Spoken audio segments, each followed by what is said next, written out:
so many people, but honestly, Nadal, like, I was going for him square in the chest. I'm not even joking. Like, he deserves it.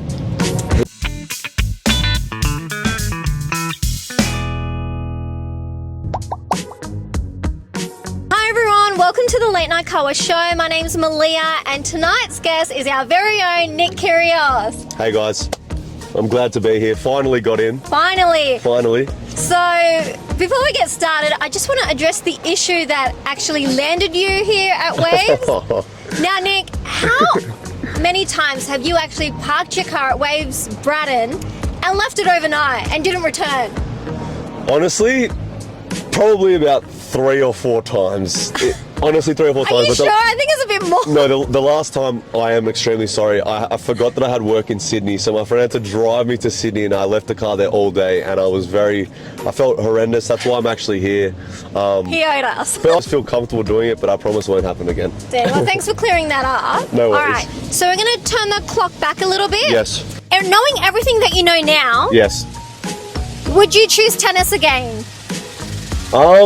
This is an interesting question because my first passion was actually basketball. But look, my parents, I would not be here without my parents. They really pushed me into tennis, and everything good in my life has come from that sport.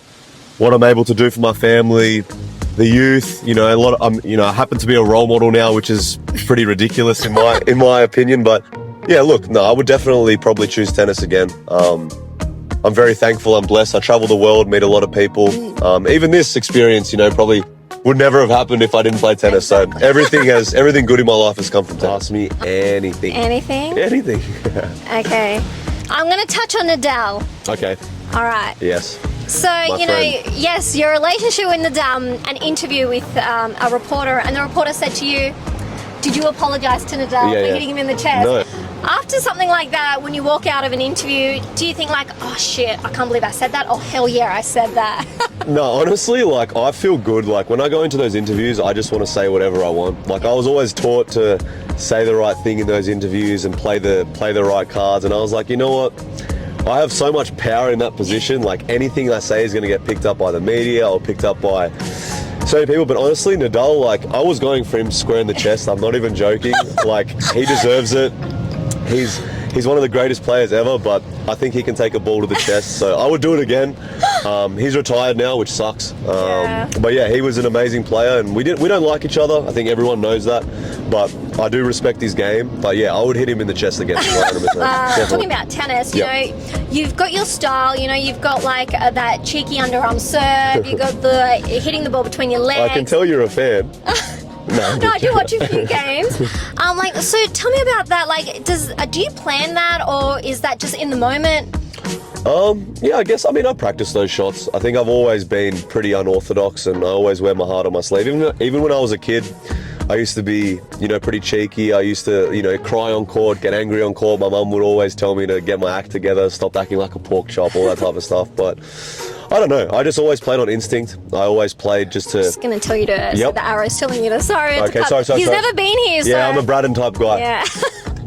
So I feel like with me going out there and playing the low percentage shots or playing those shots that gets the crowd up, that's who I am as a person. I'm unpredictable. That unpredictable energy that you bring to the game, do you think that's changed the game for tennis? Do you think people come just to see that? Yeah, I think sometimes they just came to watch my matches because of the unknown. They didn't know whether there was going to be a chair thrown on court. They didn't know if I was going to, harass an umpire, hit some amazing shots, forget my shoes, like all this type of stuff. But that's sport, that's entertainment, and I think that's why we watch it, And you've also got your podcast, Good Trouble. Yep. You've met some very influential people as well. Does anyone impact or inspire you?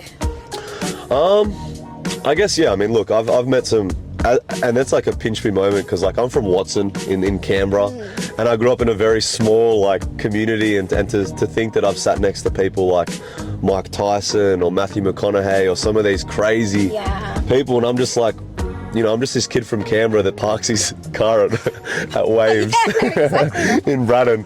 And it's like, it's surreal. But yeah, I mean, look, I really enjoy sitting next to these people and learning. I'm like a sponge. I just sit there and listen to their journey. And someone like Gordon Ramsay, like, I talk to him all the time. We're great friends, and I've learned so much from these people and their experiences. And maybe, I think there's something that I can never like get rid of is that Canberra kid that like is a bit ruthless. Like when I go out, like I just enjoy the community so much and I love being here, and I do get a bit loose, but I do learn from these people. But yeah, I think the Canberra will never leave me, I think. Okay. I know you're from Sydney. Okay. But like Canberra is better than Sydney. Can we actually get a poll going? Like Canberra's better. Like I'm sorry. Like I lived in Sydney for 3 years. Let's get that poll going. Sydney or Canberra? I think I'll get a lot of Sydney people backing me up here. Yeah, but like okay, Sydney's got good beaches. Like we'll give you that. There's better coffee in Canberra, better cafes. Oh really? I think so. Okay. I mean, you complain about the weather. Today, guys, it's literally 30 degrees today. It's perfect weather. And she's like, it's so cold. It's cold. We made him turn the aircon off in the car. Yeah, okay, so we're finishing up here. Yep. What advice can you give the young Canberra generation or anyone who has a dream like yours?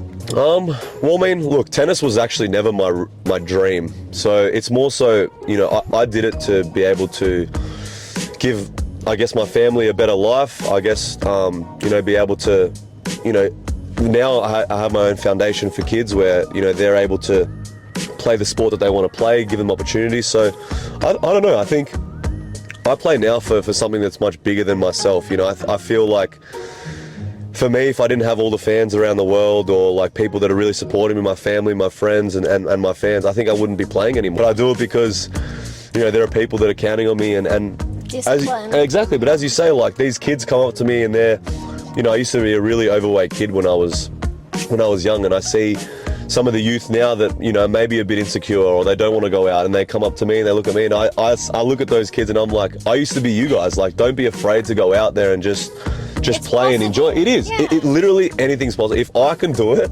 literally any human can do it. Like, I was arguably one of the biggest, most unathletic, misfit like kids ever, and if I was able to do it, literally anyone can do it. So don't give up. Like, just literally, it can change overnight. Just keep stacking the days together and then anything's possible. Amazing. Thank you so much for joining me on the Late Night Carwash Show. Guys, if you love this video, please drop a like and comment, and we'll see you next time. I finally got invited to the show. I appreciate it. Thanks.